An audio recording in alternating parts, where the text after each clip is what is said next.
I never wanted to be a doctor. That might sound ungrateful, but it's the truth. Medicine is a respected career, and I know many people dream of being doctors, but for me, it felt like a trap, a life chosen for me by my parents that didn't allow me to follow my own dreams. My name is Safia Chin, but for the last 6 years, I've been living a double life. To my parents, I'm Aurora Chin, the perfect daughter who followed their path. To the art world, I'm Aurora Knight, a successful and anonymous contemporary artist, whose paintings sell for millions of dollars, and neither world knows anything about the other. The irony hit me hard this morning. I was standing in the lobby of Metropolitan General Hospital, a place my parents had worked at for over 30 years. They were unveiling a new initiative called Healing Through Art, and my latest painting was being showcased in the center of it all. It was a massive, colorful piece, a chaotic blend of paint that somehow looked alive. It had sold for $2 million, but to my parents, it was just a waste of money. "I don't understand modern art," my mother said, eyeing the painting with a look of distaste. $2 million for this? The board must be crazy.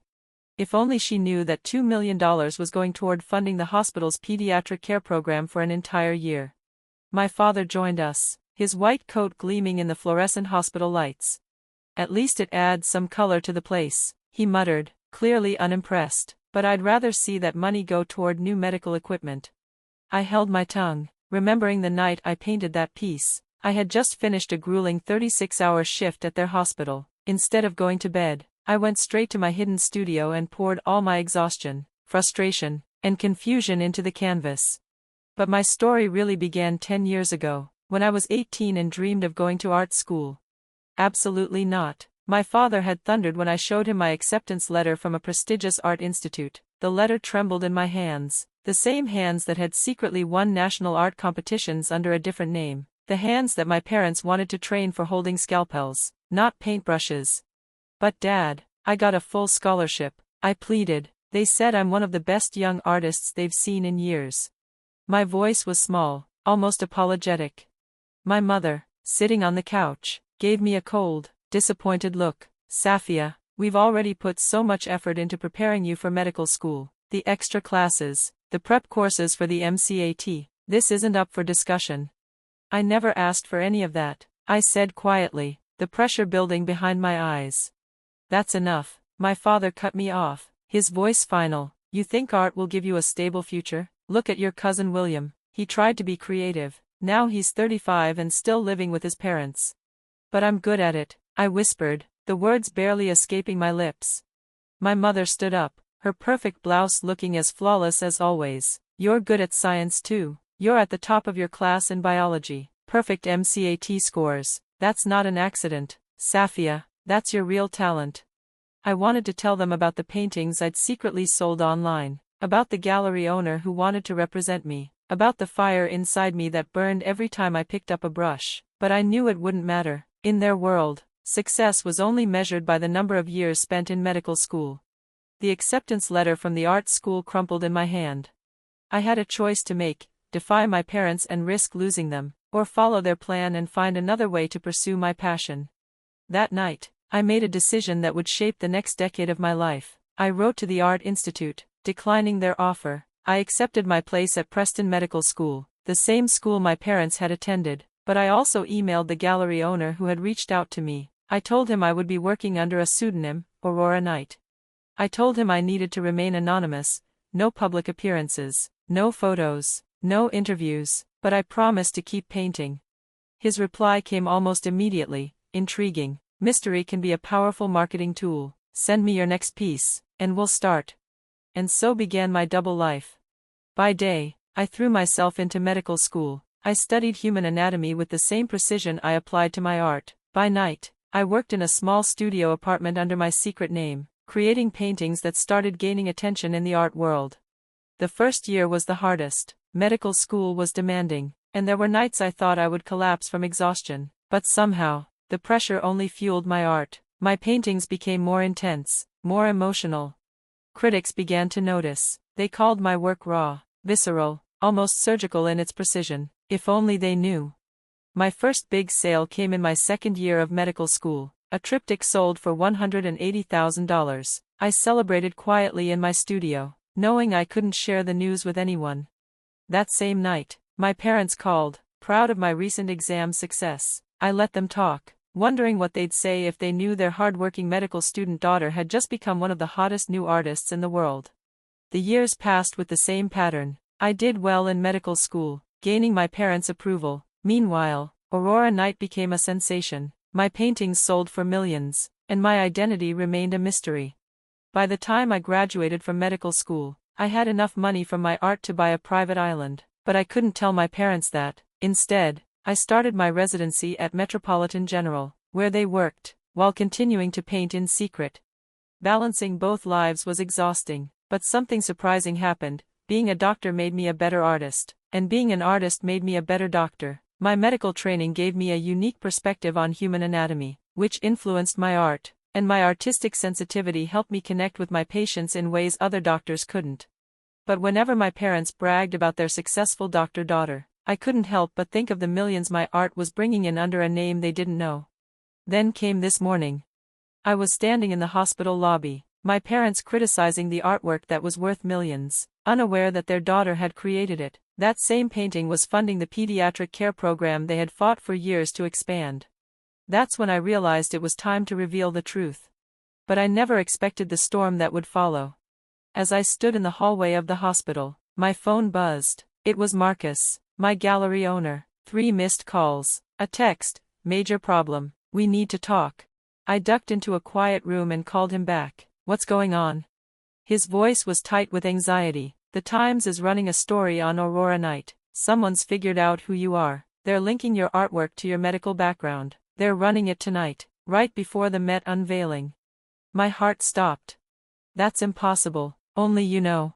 It wasn't me, he interrupted, but someone at the hospital noticed the connection. The anatomical precision in your work, they put 2 and 2 together. They're running the story tonight.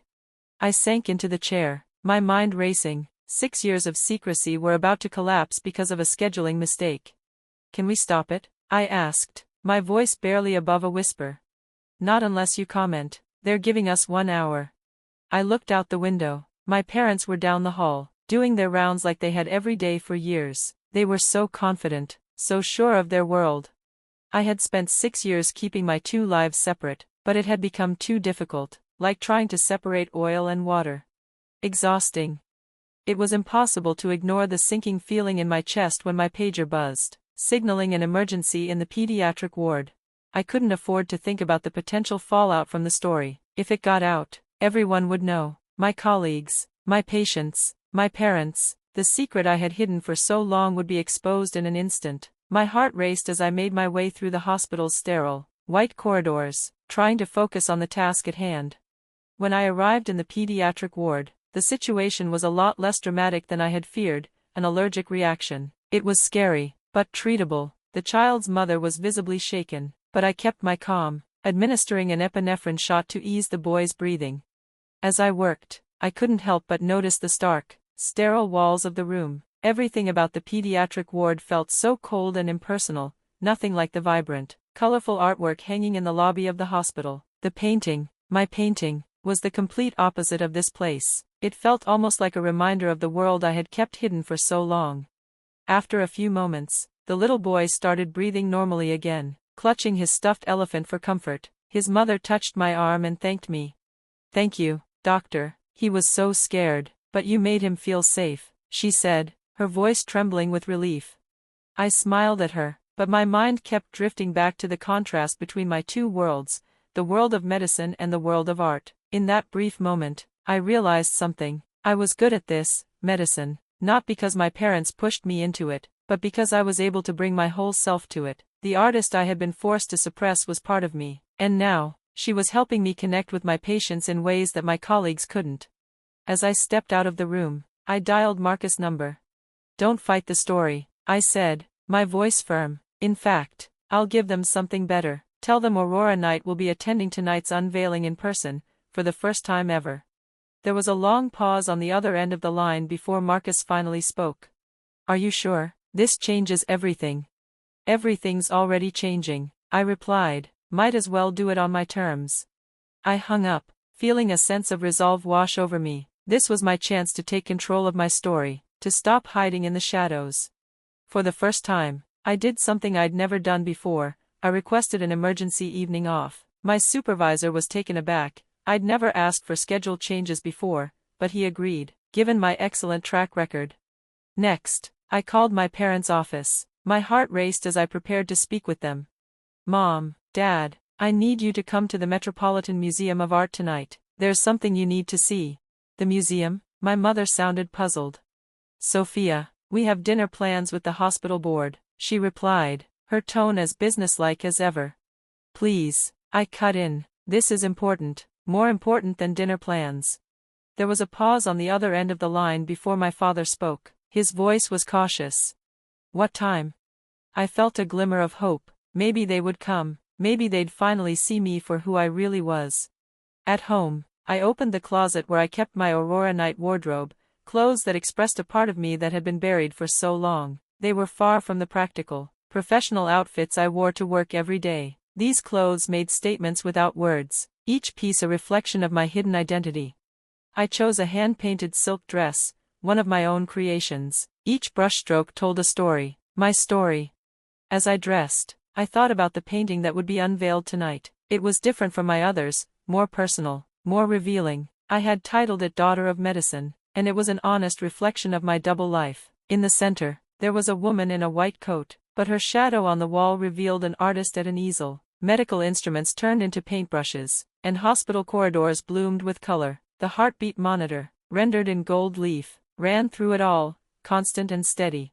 I had created it during a week of night shifts in the ICU, stealing moments to paint between rounds. Some nights, the exhaustion mixed with tears, and the painting became a confession, a declaration. And tonight, it would sell for $3, $5 million, if everything went as planned. My phone buzzed again. It was Marcus. The Times agreed to hold the story until after the unveiling, but social media is already buzzing. You're trending. I looked at myself in the mirror, the artist's dress, the hospital ID clipped to my bag. For the first time in years, I didn't feel divided, I felt whole. Good, I said, a smile tugging at the corners of my mouth. Let them talk.